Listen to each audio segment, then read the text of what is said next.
রহস্যপিডিয়া with Souvik. অনুমিত্রর গলায় এমন কিছু ছিল যে একটু থমকে গেল রঘু। তারপর আস্তে আস্তে বলল, আসলে ওর শরীরের ব্যাপারটা একটু বেশি ছিল। মাঝে মাঝে খারাপ জায়গায় যেতেন। আবার ওই গায়ে পড়া মেয়েটাও নানা রকম ইশারা ইঙ্গিত দিত ওকেও ঘরে রাখতেন বাবু। ওই মেয়েটা কম টাকা পয়সা নিয়েছে নাকি বাবুর কাছ থেকে? না হলে বাগনানে 1 লপ্তে 1 বিঘে জমি কেনে কি করে ওর বাপ? 3টে শব্দ, রহস্য, রোমাঞ্চ এবং অপরাধ। জীবনের পাতা হোক বা সাহিত্যের পাতা, উল্টে পাল্টে দেখলেই বোঝা যায় যে এই 3টে শব্দ যেন একে অপরের সঙ্গে ওতপ্রোতভাবে জড়িত। আর এই শব্দগুলোর মেলবন্ধনেই ঘটে যাওয়া কিছু ঘটনা সম্পর্কে তোমায় জানাতেই হাজির আমি Souvik. Welcome to my podcast Rahasyapedia. চলছে সুবর্ণ বসুর লেখা অন্ধকার সরণি ধরে। আজ 5ম পর্ব। বসন্ত নিলয় চলছে ইন্টারোগেশন পর্ব। কিছুক্ষণ আগে অনুমিত্র জিজ্ঞাসাবাদ করল তন্ময়কে। তন্ময় ঘর ছেড়ে চলে যাওয়ার পর অনুমিত্র বাপ্পাকে বলল, বাপ্পা সব রেকর্ড করলি? বাপ্পা সংক্ষেপে জানালো, হ্যাঁ হয়েছে। আর কে কে বাকি বলতো? বড় ছেলের বউ উমাদেবী, ভৃত্য রঘু আর রান্নার লোক অনিমা। ঠিক আছে, প্রথমে উমাদেবী, চল। বাপ্পাকে নিয়ে ঘর থেকে বেরিয়েই অনুমিত্র দেখল সেই ঘরের দিকেই আসছে সত্যজিৎ সেন। তাকে দিয়ে খবর পাঠিয়েই উমাদেবীর ঘরে ঢুকল বাপ্পা আর অনুমিত্র। উমাদেবী ওর স্বামীর মতো ভয়ে জড়সড় নন, চেহারায় ব্যক্তিত্বের ছাপ স্পষ্ট। অনুমিত্র ঘরে ঢুকেই হাত জোড় করে নমস্কার করে বলল, উমাদেবী, আমি খুব অল্প সময় নেব। আমায় শুধু বলুন শ্বশুরমশাইয়ের সঙ্গে আপনার সম্পর্ক কেমন ছিল। প্রতি নমস্কার করে ঠান্ডা গলায় উমাদেবী বললেন, ওর মতন মানুষের সাথে যেমন থাকা উচিত। মানে? অনুমিত্র একটু ধাক্কা খেল। ঠিকই ছিল। উনি মানুষ কেমন ছিলেন? আমি আর কি বলতে পারি বলুন, সেটা তো ওর ছেলেরাই ভালো বলতে পারবে।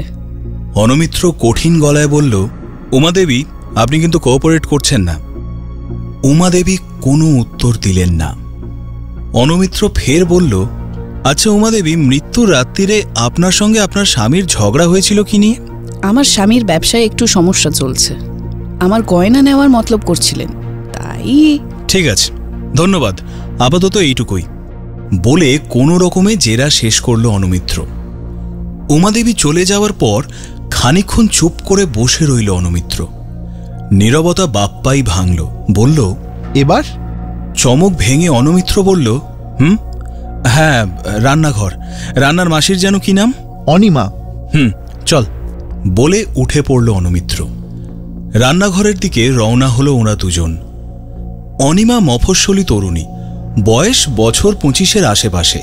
চেহারায় বয়সোচিত আকর্ষণ যথেষ্ট, চোখে বুদ্ধির ছাপ এবং শরীরী ভাষায় উচ্ছলতা স্পষ্ট। রান্নাঘরে পৌঁছে অনুমিত্র প্রথমে চারদিক ভালো করে দেখে নিল। দেখতে দেখতেই অনুমিত্র জিজ্ঞেস করল, অনিমা দেবী, আপনি এ বাড়িতে কতদিন আছেন? আগে মাস 6। আচ্ছা, বসন্ত সেন কি খেতে ভালোবাসতেন? সবকিছুই একটু তেল ঝাল মশলা বেশি খেতেন। গরম মশলার গন্ধ ভালোবাসতেন। আর ভালোবাসতেন ওই ব্যাঙের ছাতা, মানে মাশরুম। মাশরুম? আচ্ছা, তা বাজার কে করত? প্রশ্নটা করেই রান্নাঘরের মশলার তাক থেকে একটা শিশি তুলে বাপ্পাকে দেখায় অনুমিত্র। বাপ্পা অবাক হয়ে দেখে শিশির মধ্যে গোল গোল ছোট ছোট সুপুরির মতো কি একটা জিনিস। রঘুদা মাঝে মাঝে সেক্রেটারির হাত দিয়েও বাবু জিনিস আনাতেন। কি জিনিস? রান্নার মশলা। তারপর সেক্রেটারি বাবু ভালো মানে ব্যাঙের ছাতা পেলে কিনে আনতেন, রান্না করে দিতাম। আপনি রান্নায় গরম মশলা দিতেন? গরম মশলা কিসে রাখেন দেখি? খানিক অবাক হয়েই তাক থেকে নামিয়ে গরম মশলার শিশিটা দেখায় অনিমা। শিশিটা হাতে নিয়ে নেড়েচেড়ে দেখে ফেরত দেয় অনুমিত্র। তারপর বলে, আপনার মনিব কেমন মানুষ ছিলেন? আগে মানে ভালোই। আর 2 দাদাবাবু? ভালো। বড় দাদাবাবু একটু বকাঝকা করেন, রান্নায় বেশি তেল দিলে বা ঝাল দিলে খেতে পারেন না। ছোট দাদাবাবুকে যা দেওয়া হয় সবই তিনি খেয়ে নেন, বাছাবাছি নেই। আচ্ছা, বসন্ত সেন মারা যাওয়ার দিন কি খেয়েছিলেন রাতে, মনে আছে আপনার?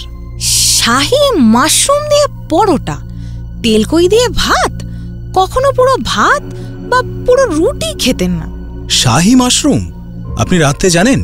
জানতাম না বাবু, তন্ময় বাবু কাগজে লিখে এনে দিয়েছিলেন। তা পড়াশোনা কতদূর আপনার? আমতা আমতা করে অনিমা বলে, ক্লাস 7 পাস করেছিলাম বাবু। তারপর আর মানে খুনের রাত্রে আপনি কোথায় ছিলেন? কোথায় মানে বাড়িতেই।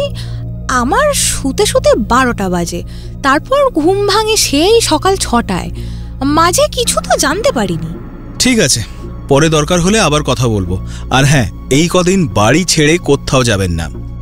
এরপর বাড়ির ভৃত্য রঘুর সঙ্গে ওরা দেখা করলো বাড়ির সামনের বাঁধানো চত্বরে, যেখানে রঘু একটা গাড়ি মুছে ঝকঝকে করছিল। রঘু, তোমার মনিবের কোনো বাতিক ছিল? না বাবু, তবে মশা খুব অপছন্দ করতেন। ঘরে 2-3 রকমের মশার ধূপ জ্বলত, হালে বাতিকটা বেড়েছিল। তুমি তো প্রায় 2 বছর আছো এই বাড়িতে, তাই না? সত্য যাচাইয়ের জন্য প্রশ্ন ঘোরালো অনুমিত্র। বাপ্পা ভুরু কুঁচকালো। না না বাবু, 5 বছরের উপর। অনুমিত্র বাপ্পার দিকে তাকিয়ে চোখ ছোট করল। ইচ্ছে করে সত্যি মিথ্যে গুলিয়ে দিয়ে কথা বের করতে চাইছে অনুমিত্র। তোমার বাবুর স্বভাব চরিত্র কেমন ছিল? রঘু, সত্যি করে বলবে কিন্তু। তিনি বেঁচে নেই, ফলে তার নামে মিথ্যে বলো না। অনুমিত্রর গলায় এমন কিছু ছিল যে একটু থমকে গেল রঘু। তারপর আস্তে আস্তে বলল, আসলে ওর শরীরের ব্যাপারটা একটু বেশি ছিল। মা মাঝে মাঝে খারাপ জায়গায় যেতেন।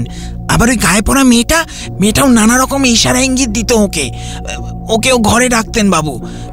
ওই মেয়েটা কম টাকা পয়সা নিয়েছে নাকি বাবুর কাছ থেকে? না হলে বাগনানে 1 লপ্তে 1 বিঘে জমি কেনে কি করে ওর বাপ? কার? অনিমার? হ্যাঁ, বড়বাবুর এই স্বভাবের কথা জানতে পেরে বড় বৌদিমণিও নাতনিকে দাদুর কাছে বেশি ঘেঁষতে দিত না। এই নিয়ে বড় বৌদির সঙ্গে বর্দার অনেকবার কথা কাটাকাটি হয়েছে, কিন্তু ছেলেরা কখনো বাপের ওপর কথা বলেনি। সেক্রেটারি তন্ময় কেমন লোক? ভালোই, বাবু খুব বিশ্বাস করতেন। বড় ভাই আর ছোট ভাইয়ের মধ্যে সম্পর্ক কেমন? ঝগড়াঝাঁটি হয়? না বাবু, এ বাড়িতে বড়বাবুর কথাই সব ছিল। 2 ভাই বাবাকে খুব মানতেন, তার উপরে কেউ কোনো কথা বলতেন না। 2 ভাইয়ের নিজেদের মধ্যে ওদের ঝগড়া হতে দেখিনি, কিছু হলেও সকলের সামনে নয়। রঘু, খুনের রাত্রে তুমি কোথায় ছিলে? আমার সবকিছু গুছিয়ে সদরে তালা দিয়ে শুতে শুতে প্রায় 1টা-1.5টা বেজে যায়। এ বাড়িতে একটু রাত করে শোয়া হয় বাবু। ছোট দাদাবাবু সকালে উঠে অফিসে বেরিয়ে যান। বড় বৌদিদিমণিও সকালে ওঠেন মেয়েকে স্কুলে পাঠানোর জন্য। বড়বাবু আর বড় দাদাবাবু 10টার আগে ওঠেন না। আর সেক্রেটারি তন্ময় বাবু? তিনি তো রাত জেগে পড়াশোনা করেন, 9টার আগে তো ওঠেনই না। সেই রাত্রে কোনো অস্বাভাবিক কিছু দেখেছো বা শুনেছো? আমি শোয়ার একটু আগেই অনিমা ফিরে আসে। ও রাতে বেরোয় মাঝে মাঝে। পাড়ার লটারিওয়ালা হাবুক দাসের সঙ্গে ওর একটু আছে। বাবুর ঘরে নড়াচড়ার আওয়াজ পাচ্ছিলাম। আমার ঘর থেকে বড়বাবুর ঘরের জানলা দেখা যায়। ঘুমানোর আগে কয়েকবার টর্চের আলো জ্বলতেও দেখেছি। বোধহয় বড়বাবু কিছু খুঁজছিলেন। ঠিক দেখেছো? অন্য কোনো ঘর থেকে নয়? অনুমিত্রর ভুরুতে ফের গভীর ভাঁজ পড়ে। না বাবু, বড়বাবুর ঘরেই দেখেছি। ঠিক আছে রঘু, তোমাকে পরে ফের আমার দরকার হবে, কেমন? প্রশ্নোত্তর পর্ব শেষ হতে হতে বাজল দুপুর 2টো। সত্যজিৎ সেন ওদের সঙ্গে দেখা করে একটা ছোট্ট কাগজ আর একটা ছোট্ট স্বচ্ছ কাঁচের শিশি দিলেন। তিনি বললেন শলাকার ঠিকানা আর ওষুধ দাদা ওনাকে দিয়ে পাঠিয়েছেন। কাগজটা আর শিশিটা পকেটে পুরে সত্যজিৎ সেনের কাছে বিদায় নিয়ে বেরিয়ে এলো অনুমিত্র আর বাপ্পা। জানালো পরে যোগাযোগ করবে। ফিরতে ফিরতে অনুমিত্র বাপ্পাকে বলল, হ্যাঁ রে বাপ্পা, বসন্ত সেনের ঘরে কিছু চুরি গিয়েছে? না, উনি ঘরে ক্যাশ রাখতেন না, সমস্ত চাবি ও যথাস্থানে ইনট্যাক্ট। ঠিক আছে। আচ্ছা, আজ সন্ধেবেলা আমি শলাকার কাছে যাব। যদি কিছু পাওয়া যায় তোকে ওখান থেকে বেরিয়ে জানাবো কি হলো। ততক্ষণ তুই ভালো করে রেকর্ডের ইন্টারোগেশনটা শুনে নিস। কোথাও খটকা লাগলে আমায় জানাস। রাস্তায় বেরিয়ে পকেট থেকে ছোট্ট শিশিটা বের করে দেখছিল অনুমিত্র। তামাটে রঙের সান্দ্র তরল, খুব সম্ভবত মধু। কিন্তু আর কিছু মেশানো আছে কি? খালি চোখে বোঝা সম্ভব নয়। শিশিটা ফের পকেটে ঢুকিয়ে রাখল অনুমিত্র। বাপ্পা জিজ্ঞেস করল, আচ্ছা, আমার একটা কথা বলো, রান্নাঘরে যে শিশিটা তুলে দেখালে ওতে কি ছিল? সুপুরি? না, ওটা একটা মশলা। ওর নাম জায়ফল।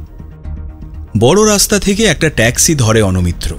সিবির অফিসে নেমে যাবে বাপ্পা, আর অনমিত্র যাবে সোজা বাড়ি। খুব খিদে পেয়েছে তাঁর। শেষ হলো অন্ধকার সরণি ধরে গল্পের ৫ম পর্ব। পরবর্তী পর্বের জন্য শুনতে থাকো রহস্যপিডিয়া সৌভিকের সঙ্গে, only on youtube.com/919 Friends FM Podcast।